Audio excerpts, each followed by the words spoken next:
விஜய் டிவியில் ஒளிபரப்பாகி வருகின்ற பாண்டியன் ஸ்டோர்ஸ் 2 சீரியலில் சரவணன் வீட்டுக்கு வந்ததும் தம்பிகளிடம் எதிர்த்த வீட்டில் இருப்பவர்கள் அப்பாவை இந்த அளவுக்கு அவமானப்படுத்தும் வரை நீங்கள் என்ன பண்ணிக்கிட்டு இருந்தீங்க?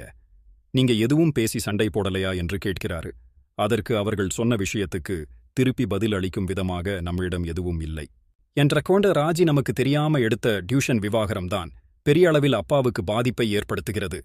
ராஜியும் இதை பற்றி யாரிடமும் சொல்லாததால் திருப்பி பதில் பேச முடியாமல் அவர்கள் முன்னாடி நாம் அனைவரும் தலைகுனிந்து நிற்கும்படி நிலைமையாகிவிட்டது என்று சொல்கிறார்.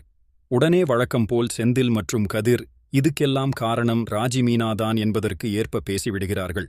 இதனை எடுத்து மீனா மற்றும் ராஜி சோகமாக இருக்கும் பொழுது எப்படியாவது அத்தையிடம் பேசலாம் என்று அவ்வப்போது கோமதியிடம் பேசி மன்னிப்பு கேட்கிறார்கள்.